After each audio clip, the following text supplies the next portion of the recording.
Dubai, সংযুক্ত আরব আমিরাত, labour visa এবং অবৈধ শ্রমিকদের বিষয়ে সাম্প্রতিক কিছু গুরুত্বপূর্ণ খবরের আপডেট নিচে দেওয়া হলো।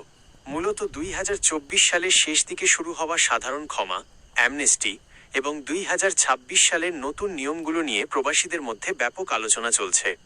আপনার সুবিধার্থে মূল তথ্যগুলো পয়েন্ট আকারে সাজিয়ে দেওয়া হলো। নতুন লেবার ভিসা নিয়ম 2026। সংযুক্ত আরব আমিরাত 2026 সাল থেকে কাজের ভিসার ক্ষেত্রে কিছু নতুন কড়াকড়ি আরোপ করেছে। পুলিশ ভেরিফিকেশন: এখন থেকে কাজের ভিসা বা রেসিডেন্স ভিসার জন্য আবেদন করতে হলে পুলিশ ক্লিয়ারেন্স সার্টিফিকেট পিসিসি বা চারিত্রিক সনদ বাধ্যতামূলক করা হতে পারে। বাংলাদেশ থেকে যারা নতুন করে যেতে চাচ্ছেন তাদের স্থানীয় থানা এবং পররাষ্ট্র মন্ত্রণালয় থেকে এটি সত্যায়িত করে নিতে হবে। দক্ষ শ্রমিকদের অগ্রাধিকার: আমিরাত সরকার এখন অদক্ষ শ্রমিকের চেয়ে দক্ষ শ্রমিক স্কিলড ওয়ার্কার্স নেওয়ার দিকে বেশি মনোযোগ দিচ্ছে। 2. অবৈধ শ্রমিকদের জন্য ঘোষণা ও সাধারণ ক্ষমা: 2024 সালের সেপ্টেম্বর থেকে ডিসেম্বর পর্যন্ত একটি দীর্ঘ সাধারণ ক্ষমা অ্যামনেস্টি কর্মসূচি চলেছিল। বর্তমানে 2026 সালের মার্চ মাস অনুযায়ী নতুন করে বড় কোনো সাধারণ ক্ষমার ঘোষণা না থাকলেও কিছু গুরুত্বপূর্ণ আপডেট রয়েছে। স্ট্যাটাস পরিবর্তনের সুযোগ: যারা বর্তমানে অবৈধ অবস্থায় আছেন কিন্তু নতুন কোনো কোম্পানিতে কাজ পেয়েছেন তারা নির্দিষ্ট জরিমানা বা ফি দিয়ে তাদের ভিসা নিয়মিত রেগুলারাইজ করার আবেদন করতে পারেন।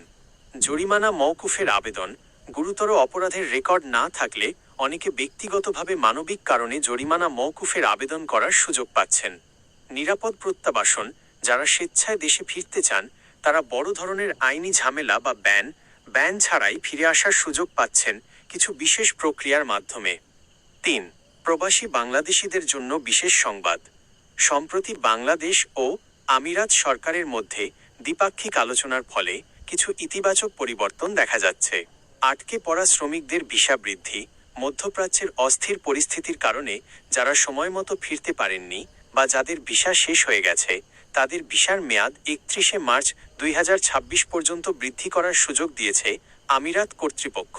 নির্দিষ্ট আবেদনের প্রেক্ষিতে ভিসা ট্রান্সফার: ভিজিট ভিসা থেকে সরাসরি ওয়ার্ক ভিসায় পরিবর্তনের প্রক্রিয়াটি আগের চেয়ে কিছুটা সহজ করা হয়েছে যদি আপনার কাছে বৈধ চাকরির অফার লেটার থাকে।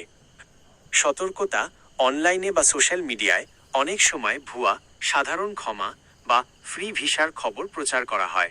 কোনো টাকা লেনদেন করার আগে অবশ্যই সংযুক্ত আরব আমিরাতের কনসুলেট বা বাংলাদেশ দূতাবাসের সাথে যোগাযোগ করে খবরের সত্যতা নিশ্চিত করবেন।